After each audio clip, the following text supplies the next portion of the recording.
ravie de vous retrouver pour ce nouvel épisode de mon podcast créatif dédié cette fois-ci, comme d'habitude, au tricot et à la couture.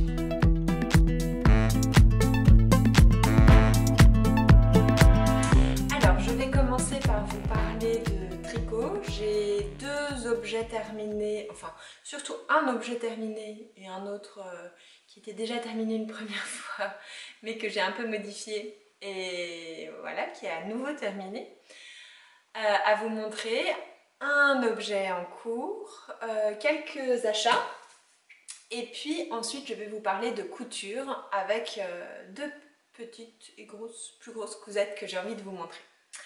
Donc je commence tout de suite par le tricot. Alors mon objet déjà terminé une première fois et que j'ai terminé à nouveau, c'est le pull Zaza de Marie-Amélie Designs. En fait, je l'avais tricoté au mois d'avril l'année dernière dans le cadre d'un test pour ce modèle. Et je l'avais terminé donc tout début mai, je crois, avec les contraintes d'un test knit. Donc je crois que j'avais terminé un peu juste. Enfin, j'avais terminé dans les temps, mais c'était un petit peu juste. Et donc j'avais suivi à la lettre toutes les explications. Et puis ensuite, je ne l'ai pas beaucoup porté parce qu'il a fait assez chaud quand même cet été. Et là, je l'ai ressorti récemment, porté une ou deux fois, et en fait, je le trouvais bien trop court. Et donc, j'ai décidé de le reprendre. J'ai donc défait les côtes du bas. Je les ai détricotées et j'ai retricoté un peu plus que 5 cm de jersey, pour ensuite refaire les côtes et refaire surtout mon bind-off qui me prend toujours un bind-off élastique qui prend beaucoup de temps. Voilà, en fait, au début j'avais un peu la flemme de le faire et puis je me suis dit que c'était quand même dommage, que je risquais de ne pas porter ce pull juste parce qu'il était un peu court, alors qu'il me restait pas mal de laine parce que j'avais acheté 5 écheveaux de laine et qu'il m'en restait à peu près 1,5. Je me suis dit c'est quand même, voilà, c'est trop bête d'avoir toute cette laine, ce pull que je risque de ne pas porter et de ne pas en faire quelque chose. Donc j'ai pris mon courage à deux mains, je l'ai détricoté, je l'ai retricoté et maintenant ça va quand même beaucoup mieux. Donc je vous le remontre un peu plus en détail. Alors vous pouvez voir que je n'ai pas alterné les écheveaux, ce qui est quand même une grosse erreur, je le regrette, je dois dire. Je pense que je vais le porter quand même, mais on voit quand même super bien les démarcations, qui est un peu dommage. Donc le pull Zaza, donc vous avez toute une bande de dentelle sur le haut, derrière et devant. Et ensuite c'est que du jersey. C'est un pull qui est un peu boxy, donc un peu large.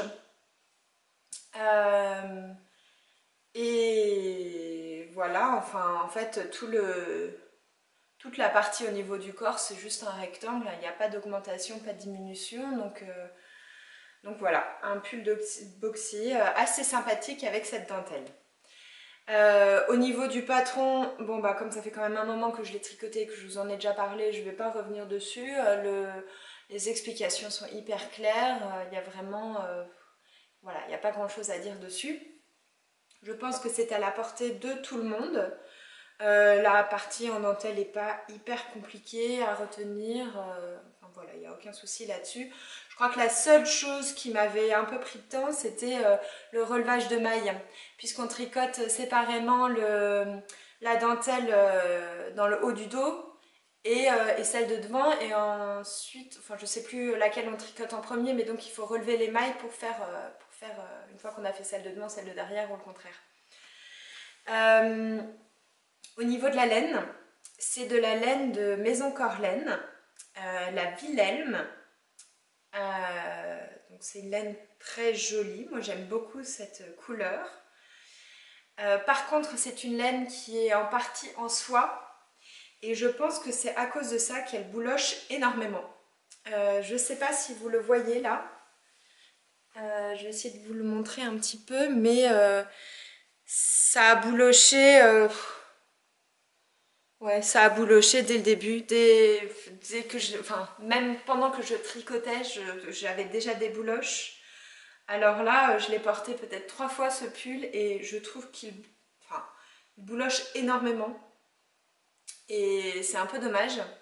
Alors j'ai un rasoir à laine qui n'a pas de piles, donc il faut que je remette des piles pour pouvoir, je vais essayer de le raser, voir ce que ça donne, et en espérant que ça, voilà, qu'une fois qu'il aura été rasé une fois, que j'aurai pas à le raser à chaque fois que je l'aurai porté, parce que ce serait quand même un peu dommage. Voilà, donc le pull Zaza, je ne reviens pas dessus trop longtemps. Je vais vous parler maintenant d'un autre pull que j'ai terminé il y a 2 jours à peine. Un autre pull de la même créatrice de patron, donc Marie-Amélie Designs. Un pull que j'aime beaucoup, mais que j'ai pas encore porté, donc il faudra voir au portage s'il me plaît toujours autant. C'est le pull Sweet Pea, donc de Marie-Amélie Designs. Alors, je ne l'ai pas encore lavé, pas encore bloqué, donc vous le voyez vraiment tel qu'il a été tricoté. On voit peut-être pas super bien la dentelle. J'essaierai de prendre des photos une fois que je l'aurai bloqué et porté pour que vous voyez bien à quoi il ressemble. Donc, ce pull. Alors, comment il se tricote? Donc au niveau du patron, là encore je n'ai rien à dire. Les explications sont hyper claires, tout est vraiment expliqué en détail, c'est indiqué à quel moment vous en êtes, enfin pour que vous compreniez bien où est-ce que vous en êtes dans le patron, pourquoi vous devez faire ça de telle manière à ce moment-là. Vraiment c'est hyper clair. La seule question que je me suis posée, si je me souviens bien, c'est au moment de faire les manches, de reprendre les mailles qui ont été mises en attente pour les manches. Moi, je ne tombais pas sur le bon nombre de mailles. Enfin, parce qu'en fait, il fallait, sur le bas enfin, sur cette partie-là de la manche qui se trouve donc ici, il fallait relever, je crois, 8 mailles ou 6 mailles, je me souviens plus exactement, et moi j'en avais 2 de plus que ce qui était indiqué là. Alors c'est tout à fait possible que ce soit une erreur de ma part, mais j'ai relu un peu, j'ai refait les calculs, j'ai pas trouvé où est-ce que j'ai pu faire une erreur. Enfin, dans tous les cas, voilà, c'est peut-être une erreur de ma part, et peu importe que ce soit une erreur de ma part ou non, honnêtement pour les 2 mailles ça change rien au patron, du coup j'ai relevé 2 mailles de plus. Je les ai tricotées telles quelles, j'ai essayé ma manche, ça allait très bien, donc voilà, il n'y a eu aucun souci. Alors ce pull, donc on le tricote en rond, et ce sont des manches raglan. Si, je revérifie parce que comme je l'ai commencé au mois d'août, je me souviens plus très bien, mais si c'est bien ça. Donc c'est des manches raglan. Et en fait on commence par le haut, donc on tricote en rond à partir du col. Enfin le col, la partie en côte on la rajoute tout à la fin, mais donc on commence juste en dessous. On tricote en rond en commençant dès le début cette partie de dentelle qui sera sur les manches donc. Voilà, et on tricote en rond en faisant des augmentations au niveau des manches. La partie en dentelle, elle ne bouge pas. Donc c'est la même dentelle, le même motif sur les manches et sur le devant, sauf que sur le devant, il est un peu plus large. Et donc voilà, au niveau des manches, cette dentelle ne bouge pas, il n'y a aucune augmentation ou diminution au niveau de la dentelle. Les augmentations se font juste avant et juste après la dentelle pour pouvoir rajouter les manches. Enfin, pour pouvoir voilà, agrandir au niveau des manches.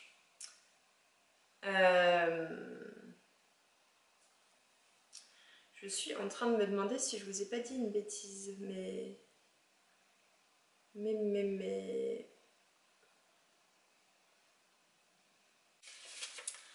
Bon, je vous ai bien dit une bêtise, c'est pas tout à fait tricoté d'un seul tenant, Voilà, je ne m'en souviens plus très bien.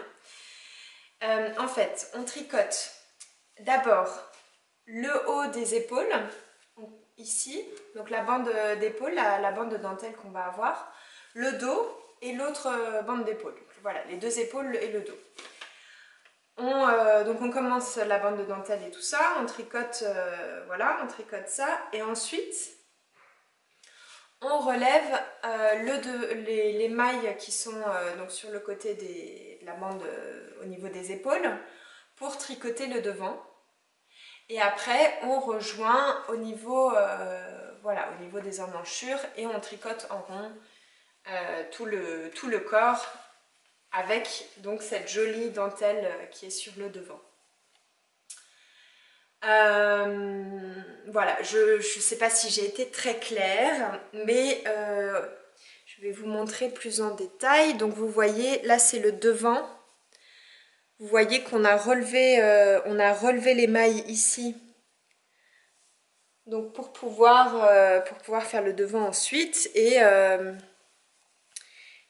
là on tricote bien le dos, la dentelle et la bande dans le dos au début.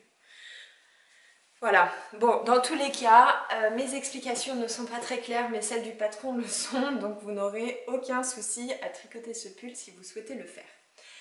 Le motif est très joli, je trouve. Donc c'est un motif qui alterne avec une petite bande où on fait des points popcorn. Et puis ensuite une répétition, enfin 4 répétitions d'un motif avec quelques jetés et puis 3 rangs de mailles endroit normales. Et ça fait un très joli motif, je trouve. Voilà, et ensuite, bon bah une fois qu'on a tout tricoté, le corps se tricote en rond avec la bande de dentelle devant. On finit par quelques côtes en maille 1-1. Pareil au niveau des manches. La dentelle au niveau des manches s'arrête à peu près au niveau du coude. Moi je dois dire qu'il s'est arrêté un peu plus bas. Parce que en fait il faut terminer cette dentelle juste en dessous de la bande avec les points popcorn. Et il se trouve que moi, le coude, bah, il était à ce niveau-là. Donc j'avais pas envie de m'arrêter ici, donc je me suis dit je m'arrête un peu plus tard. Et c'est vrai qu'en l'essayant, ça faisait un peu bizarre d'avoir la dentelle qui descend un peu plus bas. Mais bon, c'est pas moche non plus, pour l'instant ça me convient. J'espère que quand je le porterai, ça me conviendra toujours. Alors la laine, c'est de la laine taille fingering. Pour ma part, je l'ai tricoté en aiguille 3,5, il me semble. Je revérifie rapidement. Qu'est-ce que j'ai mis ?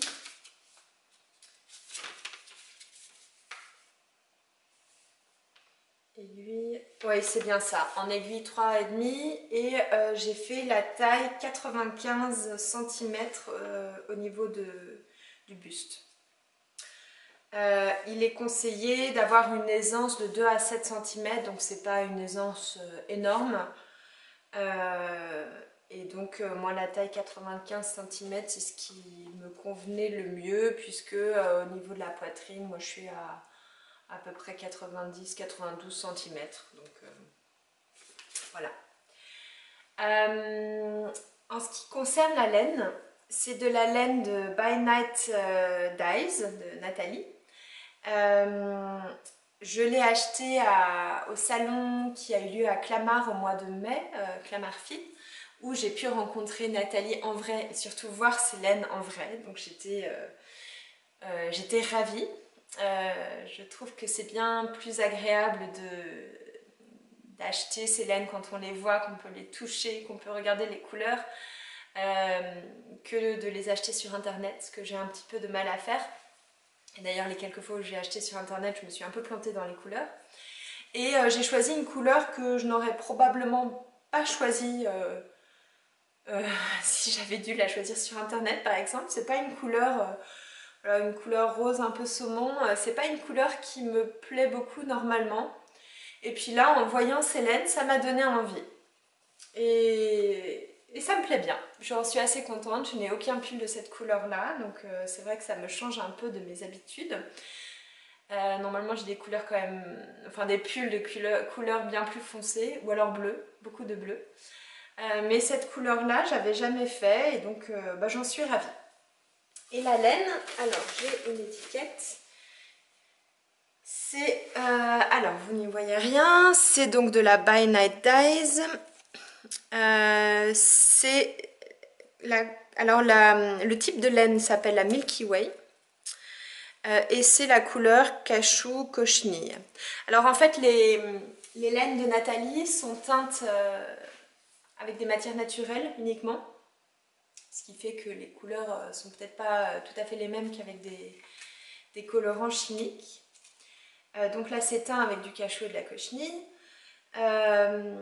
Et la Milky Way,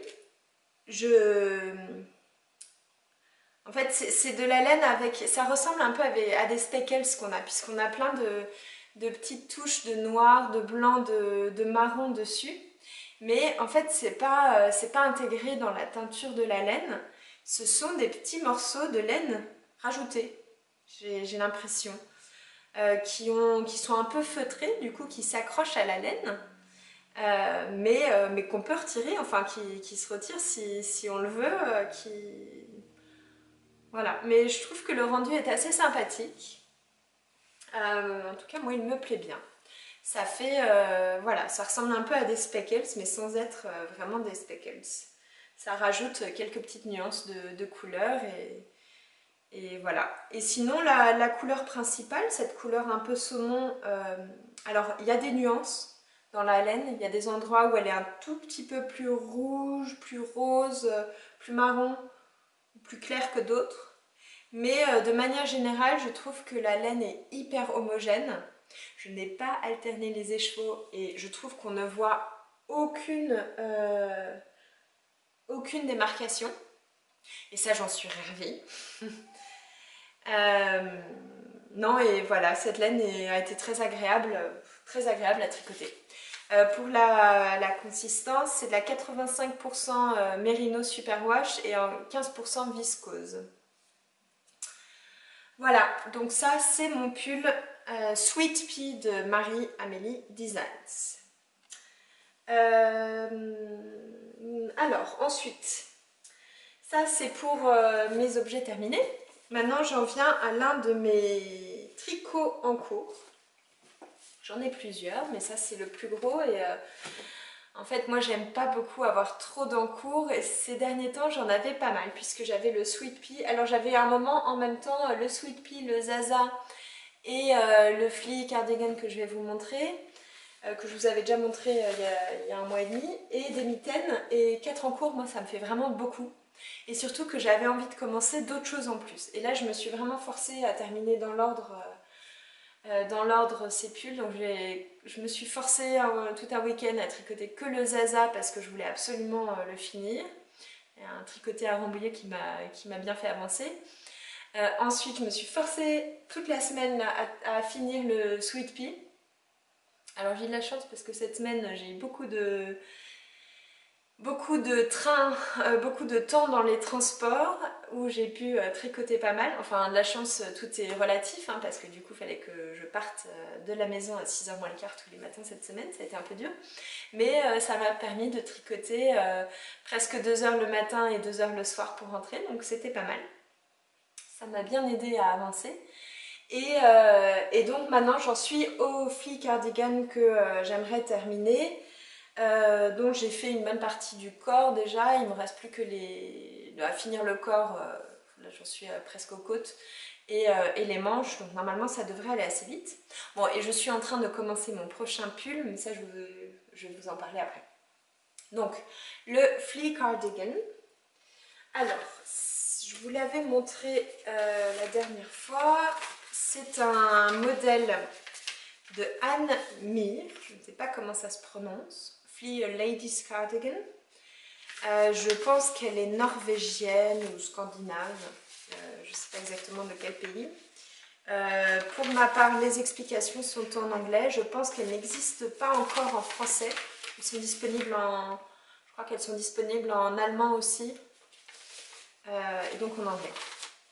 Alors c'est un gilet. Je vais vous montrer le modèle présenté ici.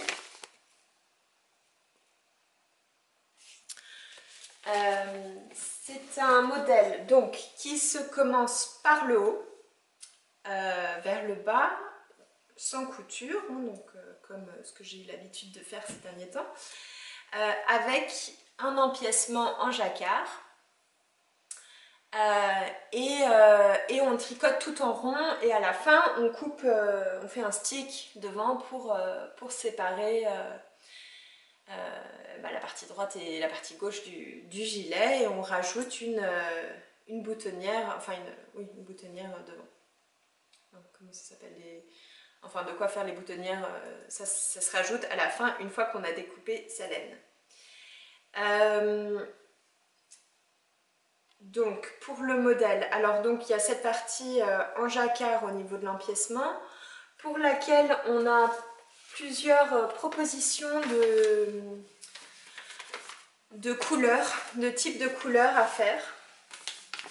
Voilà, bon, c'est pas imprimé de manière hyper claire, mais donc vous avez 5 graphiques, enfin 5 tableaux avec des possibilités de couleurs. Dans les modèles qui sont proposés à la base, la couleur principale est une couleur claire, blanc ou beige ou gris. Moi j'ai choisi d'avoir une couleur foncée, du bleu, hein, bleu canard. Si vous me connaissez un peu, enfin ceux qui me connaissent un peu savent que j'adore cette couleur, même si au final souvent je me force un peu à tester d'autres couleurs, mais bon, c'est quand même à la base une de mes couleurs préférées. Donc vous avez l'empiècement en jacquard, et puis tout le reste du corps, ça continue en jacquard, sauf qu'il est moins visible puisque on a juste des petits points. En fait, on a la couleur principale dans mon cas qui est le bleu, et après toutes les 3 mailles, en fait c'est toutes les 3 mailles et toutes les 3 rangées, des petits points qui sont en gris clair pour ma part. J'aime beaucoup le rendu. Même si honnêtement quand vous tricotez c'est un peu... Enfin là j'aurais bien voulu tricoter une couleur unie, ça aurait été beaucoup plus rapide. Mais je trouve que le rendu est vraiment sympa.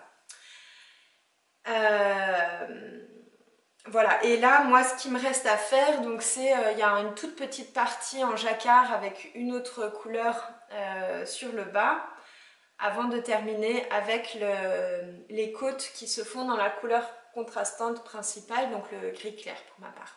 Après donc les manches se font exactement de la même façon, donc j'aurai plus que les manches à faire. Pour ce qui est des laines, la couleur principale c'est une laine de By Simone. Je regarde si j'en ai une étiquette, et mince je l'ai oubliée. Donc bon, c'est une laine de By Simone en mérinos fingering, je sais plus comment elle s'appelle. La couleur s'appelle bourrache, mais le type de laine je sais plus, mais en tout cas c'est de la mérinos, donc je pense qu'il n'y a qu'une base comme ça. Et ma couleur contrastante principale, donc le gris, c'est de la laine fine noisette de Squirrel's Yarns. Voilà, donc voici mes 2 couleurs principales. Pour l'empiècement en jacquard, je n'ai utilisé que des restes de laine que j'avais. J'ai mis un peu de temps, j'ai pris tous mes restes de laine en taille plus ou moins fingering. Il y a une laine, la laine rouge, qui est un tout petit peu plus épaisse, mais finalement ça va assez bien. Alors j'avais de la laine bleue, c'était un reste de laine de la Féfile qui me restait d'un châle. La laine jaune, c'était un reste de laine de Madeleine Tosh avec laquelle j'avais fait un gilet vitamine D. Qu'est-ce que j'ai d'autre? La laine blanche avec des petits speckles, c'était aussi de la Féfile qui m'avait servi pour un châle. Et la laine rouge, donc là c'est de la laine un tout petit peu plus épaisse, c'était de la Rowan que j'avais utilisée pour faire un pull il y a quelques années. Voilà, les consistances ne sont pas toutes les mêmes. Enfin, parfois déjà c'est de la single, parfois c'est de la retordue.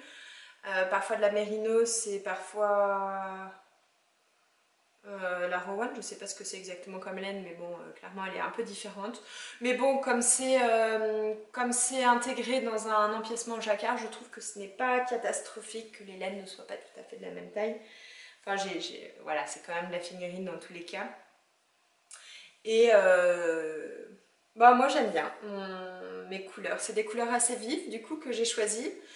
Le gris permet peut-être de neutraliser un peu les autres couleurs.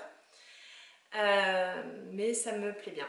Et oui, ce que je vous ai pas dit encore, c'est que derrière on a plusieurs rangées de rangs raccourcis à faire pour faire en sorte donc que dans le dos le gilet remonte un peu plus que devant où le décolle, enfin où le col commence à peu près ici. Voilà, donc vous pouvez voir mes rangs raccourcis sont en gris, vous les avez là, oui, il y en a 2 fois, alors que devant ils n'y sont pas. Voilà, j'ai commencé à regarder comment faire le stick. J'en avais déjà fait un l'an dernier, puisque j'avais déjà tricoté le même modèle de gilet, qui était un tout petit peu trop petit finalement. Et je l'avais fait à la machine, ce qui allait très bien.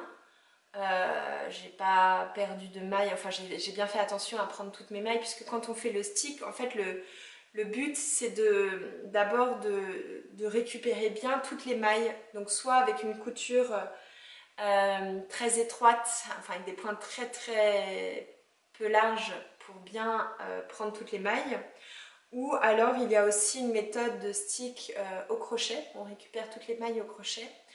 J'en ai vu des photos et des exemples et je pense que ça a l'air d'être beaucoup plus propre, donc j'ai envie de tenter ça cette fois-ci. Mais je sais que l'an dernier j'avais cherché des tutos sur YouTube de vidéos pour faire le stick au crochet, j'en avais pas trouvé. Donc à voir. À voir ce que je trouve, si je comprends comment le faire, bon bah voilà, sinon je le referai à la machine. Voilà, donc mon flea cardigan.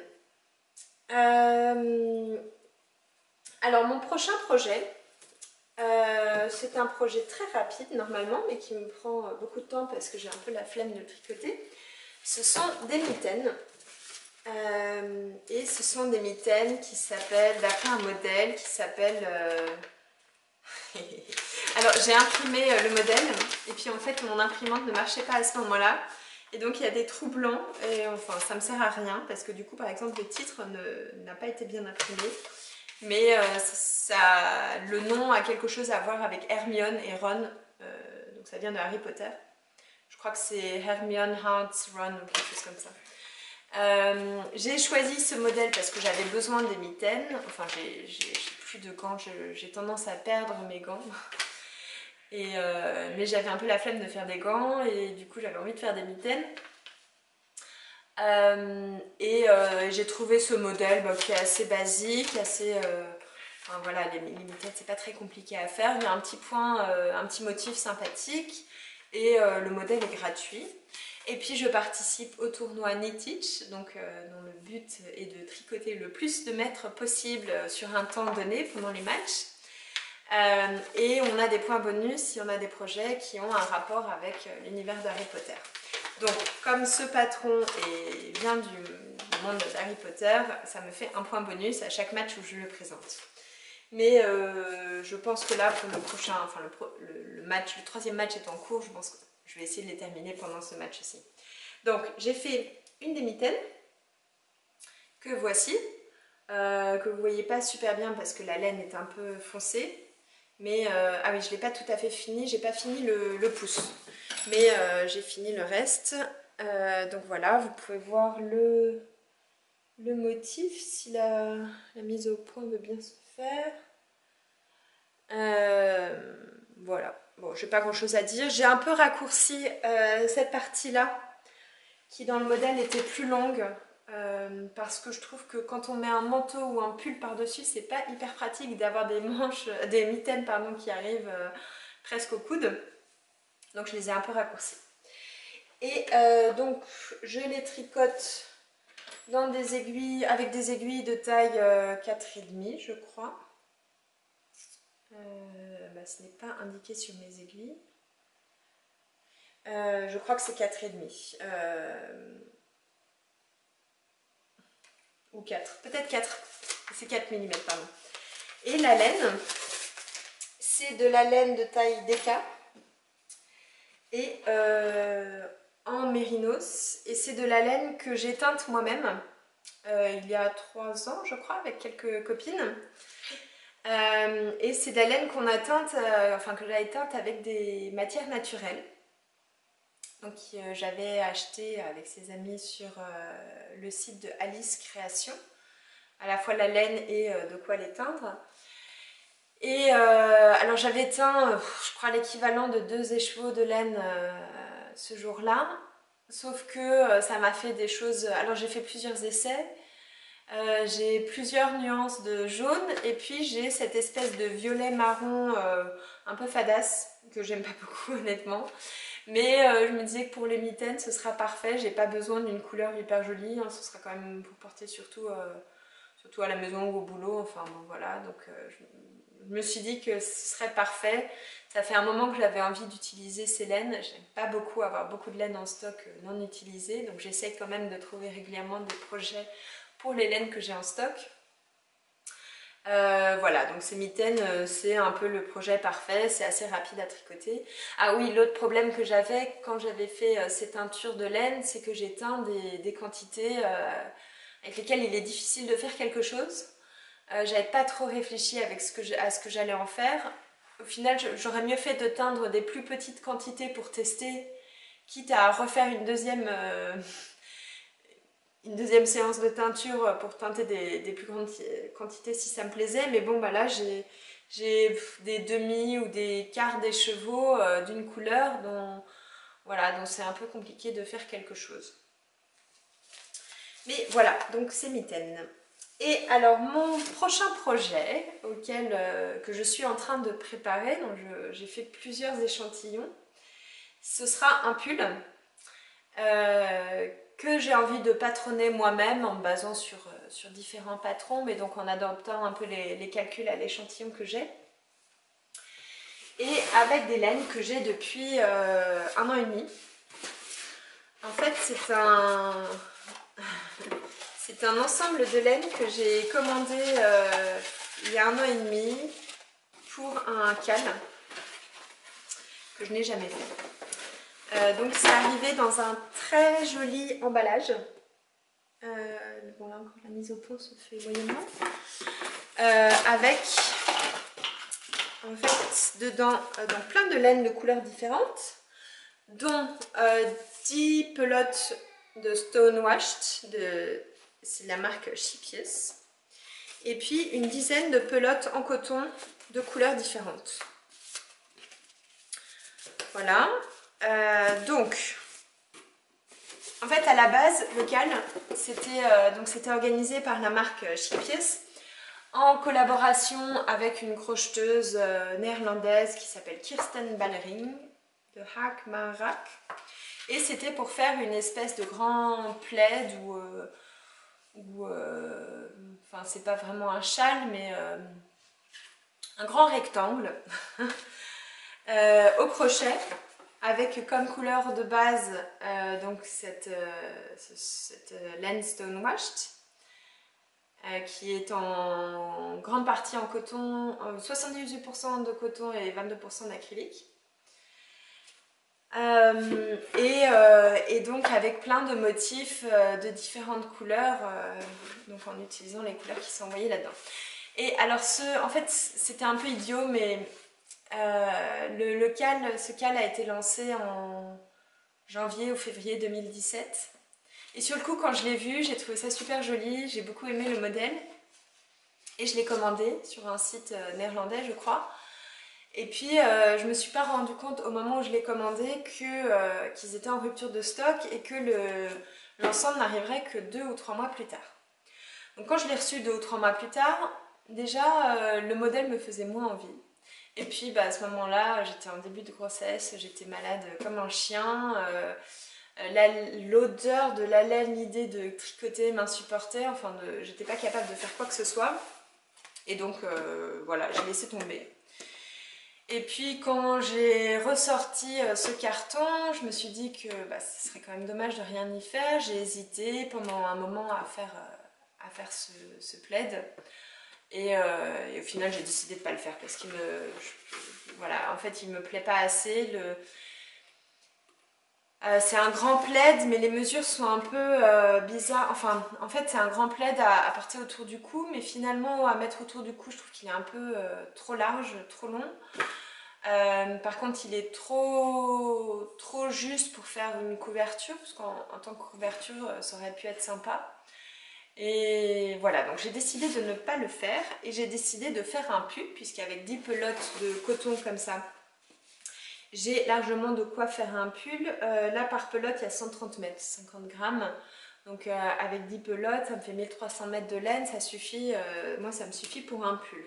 Sachant que moi pour un pull qui soit pas boxy, je compte à peu près 1200 mètres de laine figurine. Là elle est un peu plus épaisse, donc normalement je devrais même pas avoir besoin de 10 pelotes.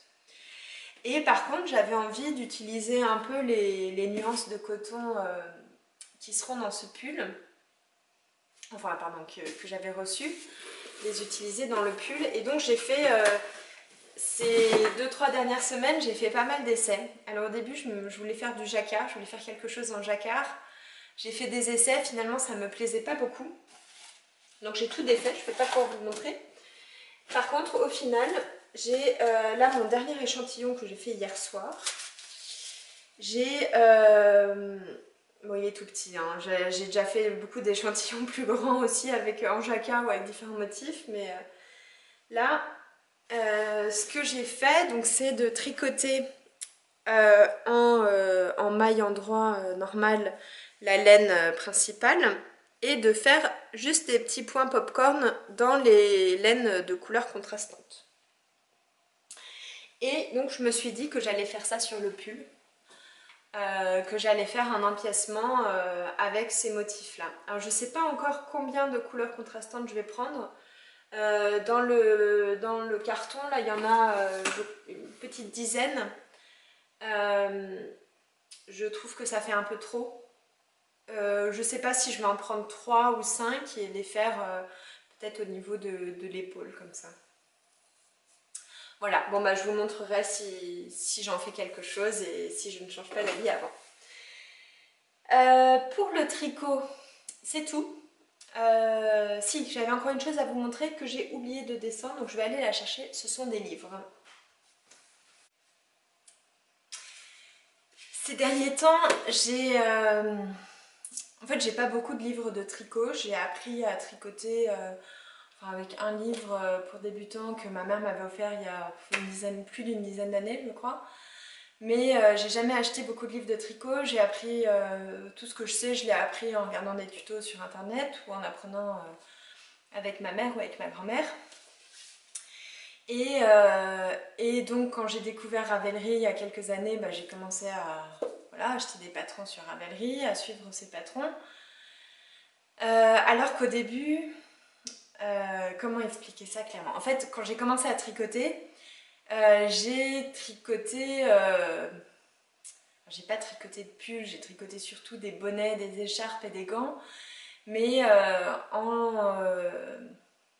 en les faisant moi-même, enfin sans suivre de patron particulièrement, en faisant des modèles moi-même, en calculant à peu près combien de mailles il me fallait selon la taille de la laine, la taille de l'aiguille. Alors c'était loin d'être toujours parfait et toujours hyper portable, je le reconnais. Mais donc quand j'ai découvert Ravelry, j'ai commencé à suivre beaucoup plus des patrons à la lettre. Et là ces derniers temps, j'avais envie d'essayer à nouveau de faire un peu plus de choses moi-même, d'utiliser un peu plus ma propre créativité. C'est peut-être un grand mot, mais de réfléchir un peu plus à ce que j'avais envie de faire, à des motifs que j'aurais envie de faire, ou voilà, donc utiliser des patrons, peut-être utiliser des patrons existants, mais en modifiant certaines choses. Bon, et puis un jour où je m'ennuyais, pourtant je ne m'ennuie pas souvent, enfin, je sais plus, je crois que c'était un soir, je me suis retrouvée à regarder des livres de tricot sur Amazon. Et j'ai vu plein de livres qui me paraissaient trop bien, que j'avais trop envie d'acheter. Ah bah il y en a un que j'ai oublié, pardon.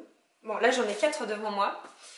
Il y en a un qui est le Knitting Workshop d'Elisabeth Zimmermann.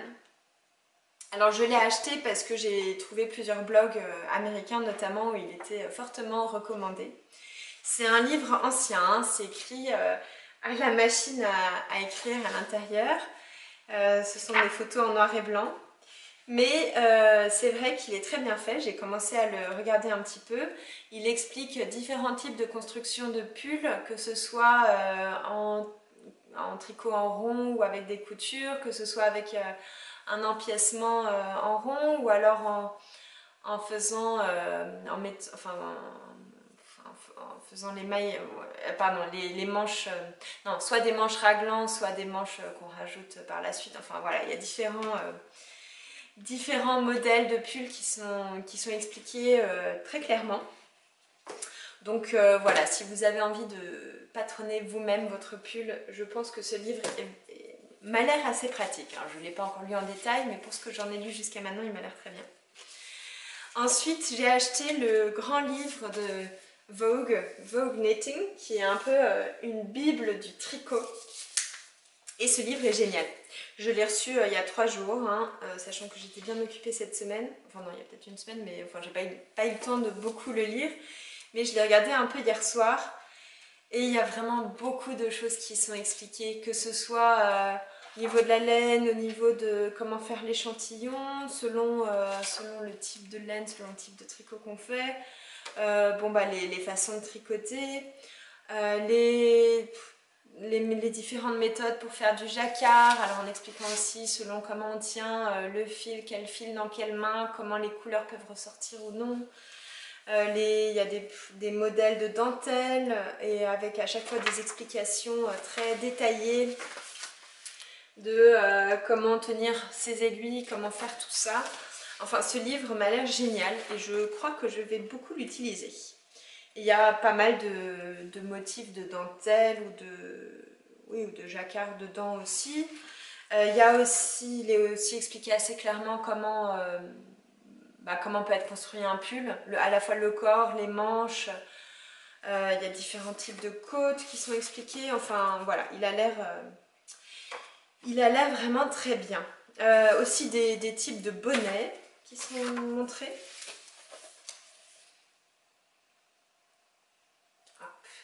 Voilà. Enfin, ce livre m'a l'air vraiment très complet et j'ai hâte d'avoir un peu plus de temps pour le feuilleter, regarder ce qu'il y a dedans. Un autre livre qui me faisait de l'œil depuis un moment, mais que je suis ravie d'avoir. Je sens que je vais faire beaucoup de dentelle ces prochains temps. C'est le Japanese Knitting Stitch Bible, avec plein de motifs de dentelle. Voilà, je vous montre le petit exemple. En fait, c'est rempli de plein de motifs différents de dentelle. Et il y a des motifs vraiment super jolis. Ça fait très envie.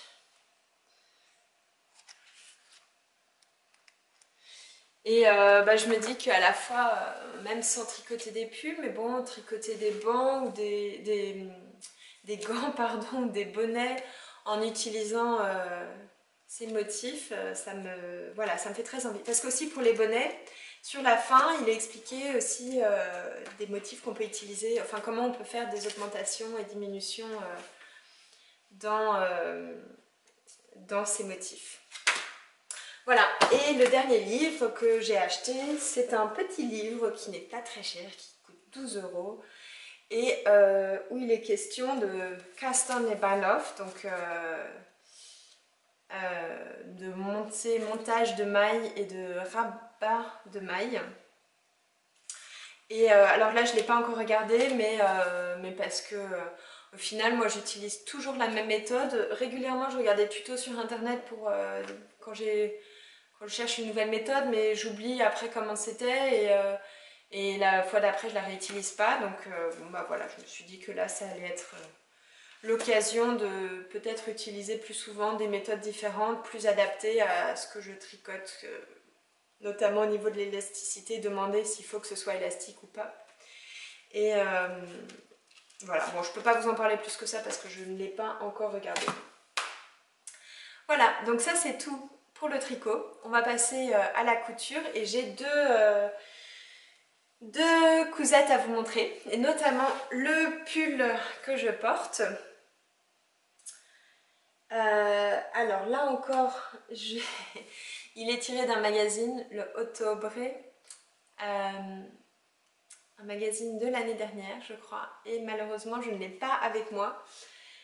Donc je ne peux pas vous le montrer, j'ai oublié de noter la référence du magazine, mais je vous la mettrai dans les notes de ce podcast.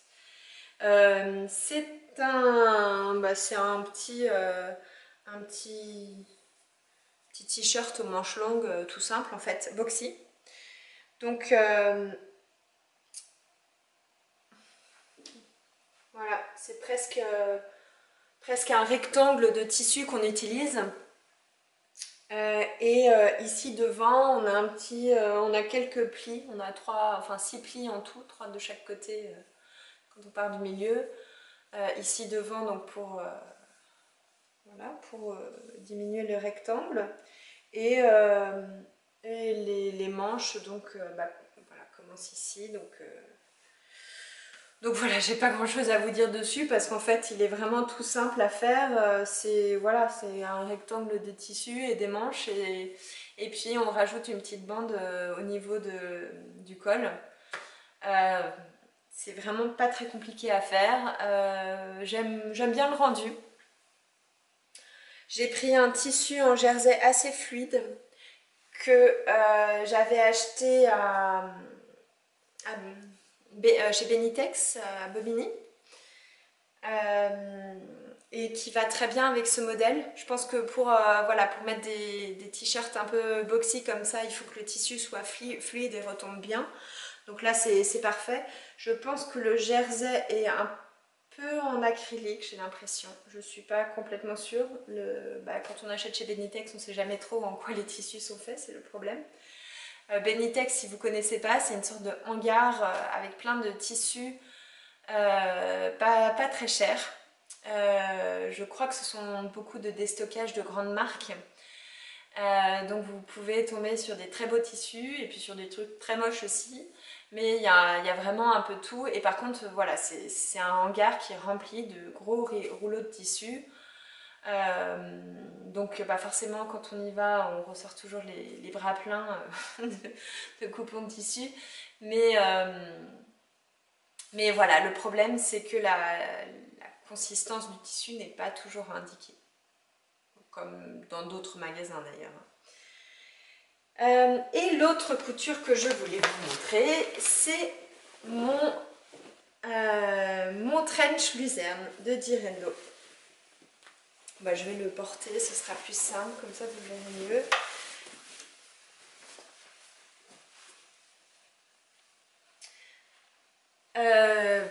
Que vous dire, je l'adore.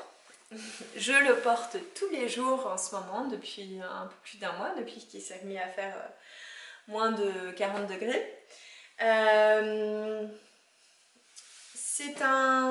Alors pour le modèle, donc Direndo n'est plus à présenter. Le luzerne, je pense que vous avez, si vous suivez un peu les réseaux sociaux, vous avez dû le voir passer des centaines de fois. Donc c'est un trench sans doublure. Il y a des gens qui ont rajouté une doublure, moi je n'en ai pas mise. À l'intérieur c'est du biais, c'est fini au biais. Moi j'ai pris un biais un peu gris clair, beige clair. C'est ma couleur préférée, hein, tout comme ce pull et tout comme une écharpe que je porte tout le temps. En ce moment je suis en bleu canard tout le temps.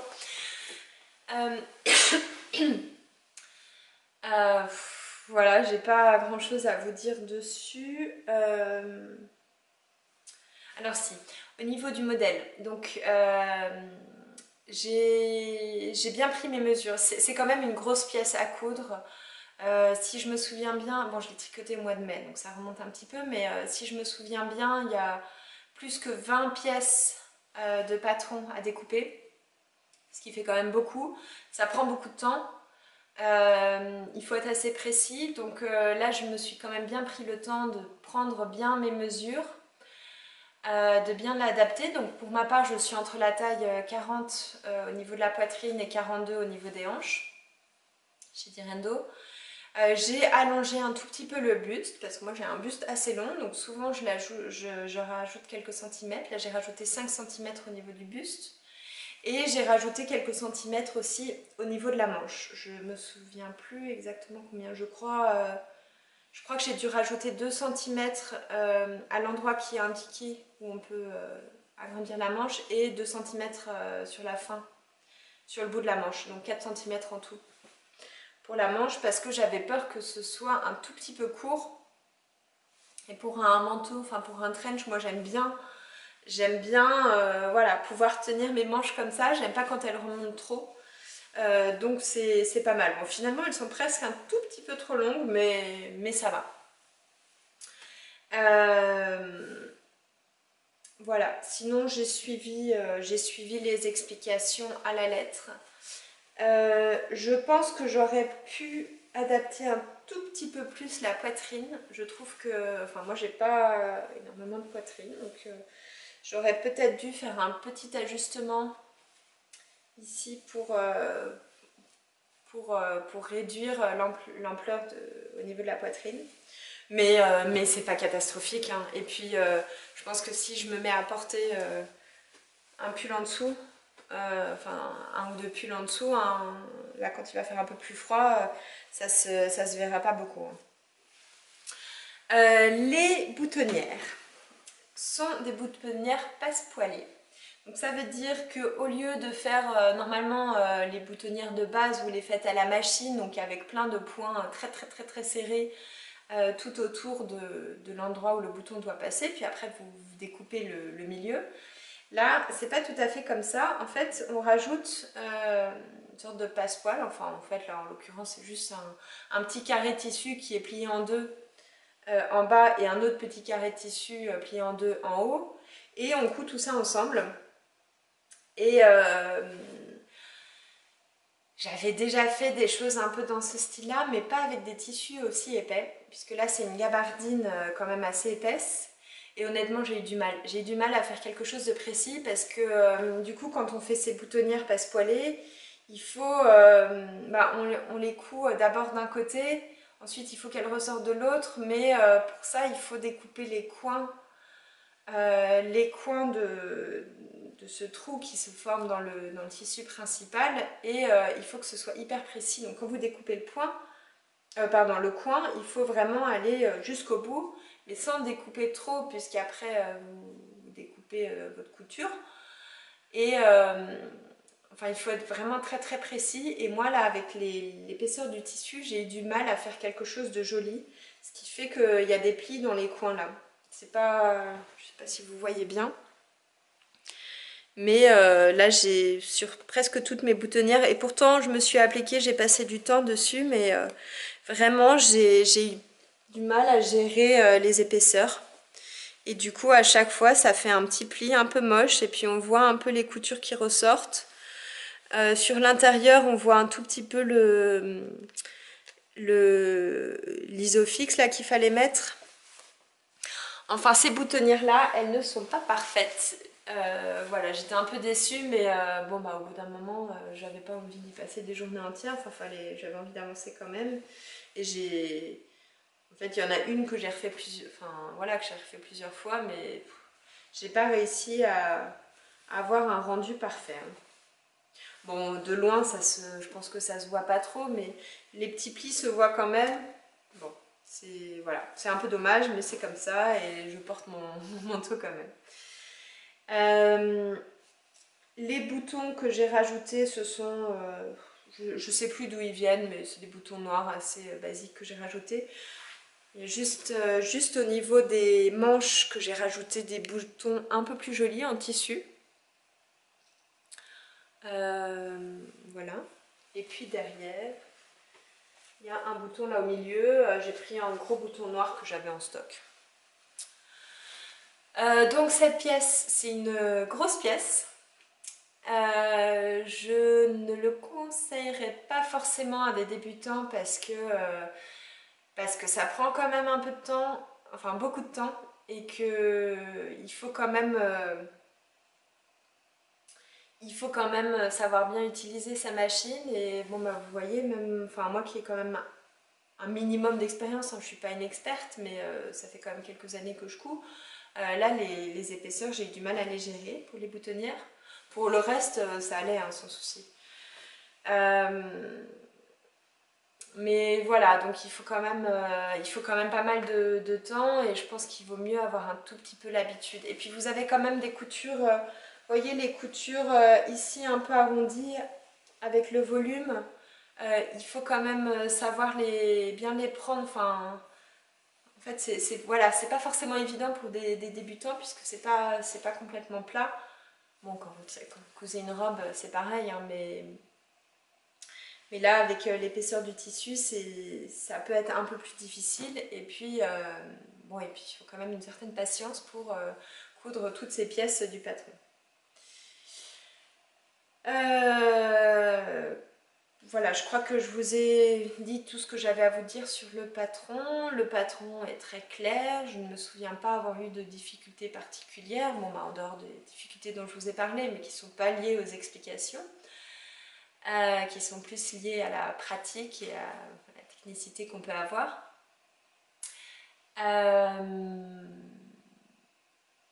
Non, j'ai pas eu de difficultés particulières. Je crois que s'il y a une autre chose où je me suis trompée, que je n'avais pas trouvé clair à 100% dans les explications, c'est le bas du trench, l'ourlet à faire. En fait, moi, je l'ai fait, j'ai fait l'ourlet partout, y compris sur la doublure là devant. Et alors qu'en fait, enfin, moi, j'ai fait l'ourlet partout, et après, j'ai cousu la doublure au tissu principal là sur le devant. Et je crois que ce n'était pas la bonne méthode, puisque là du coup j'ai mes deux épaisseurs ici. Je crois qu'en fait j'aurais dû avoir la doublure à l'intérieur de l'ourlet. Enfin je me souviens plus exactement, mais il y a quelque chose que j'ai pas fait exactement comme j'aurais dû. Bon, je trouvais que ça allait finalement, mais c'est pas nickel à 100% du coup. Le tissu, je l'ai acheté chez Mondial Tissu. Alors là, je l'ai acheté sur internet, mais comme j'ai choisi une couleur que j'adore, je prenais pas trop de risques. Hein. Bleu canard, la gabardine bleu canard chez Mondial Tissu. Le trench, alors je l'ai cousu au mois de mai, mais je ne l'ai pas porté de l'été puisqu'il a fait très chaud. Là, ça fait peut-être un mois que je le porte, peut-être pas tous les jours, mais un jour sur deux. Et le tissu, je trouve qu'il déteint déjà beaucoup. Je ne sais pas si vous le voyez bien à la caméra là, mais il y a beaucoup d'endroits, toutes les bordures où il est déjà en train de s'éclaircir beaucoup. Et je pense que bientôt il va s'effilocher par endroits déjà. J'ai l'impression. Alors je ne sais pas si c'est parce qu'il n'est pas de très bonne qualité ou pourquoi, ou si c'est peut-être juste parce que je le porte pas mal, mais bon, vu le temps que j'ai passé dessus, j'espère qu'il va tenir quelques années. Et là, bah, je sais pas. Bon, en même temps, une fois qu'il va faire plus froid, je pense que je vais porter un manteau plus chaud, puisqu'il n'est pas, comme il n'y a pas de doublure, il n'est pas très très chaud. Mais voilà, j'espère qu'il va me tenir un peu. Bon, je ne vous l'ai pas montré dans le détail encore. Vous avez, donc il y a un pli ici devant, un pli creux ou plat. Une grande poche, ça j'adore. Elle est vraiment grande, c'est la taille idéale pour moi. Je peux mettre des mouchoirs, je peux mettre des choses dedans, ça c'est génial. C'est une poche passepoilée aussi, donc ici le passepoil est beaucoup plus facile à faire hein, puisqu'on a plus de place. Voilà, derrière vous avez deux plis plats sur les côtés là. Et puis donc dans le haut, bah, il y a dans le haut du dos, une sorte d'empiècement. Voilà. Je pense que c'est à peu près tout ce que j'ai à dire sur ce trench que malgré ce que je vous en ai dit, que je recommande tout de même si vous avez envie de vous coudre un trench parce qu'il est quand même bien sympa et puis voilà. Voilà, c'est tout pour aujourd'hui. Je vous ai raconté tout ce que j'avais à vous dire, je pense. Je regarde autour de moi, je vous ai montré tous les projets que j'avais descendus avec moi. J'espère vous retrouver bientôt. Les prochaines semaines vont être très chargées en termes de déplacement à l'étranger professionnel pour ma part. Donc je suis à peu près certaine que je n'aurai pas le temps de tourner un podcast dans les 3-4 semaines qui viennent, mais je pense que le knit-itch aidant, je vais quand même pas mal avancer sur mes projets en tricot. Voilà, donc j'espère pouvoir vous montrer où est-ce que j'en suis courant décembre, fin décembre. Allez, je vous souhaite une excellente journée.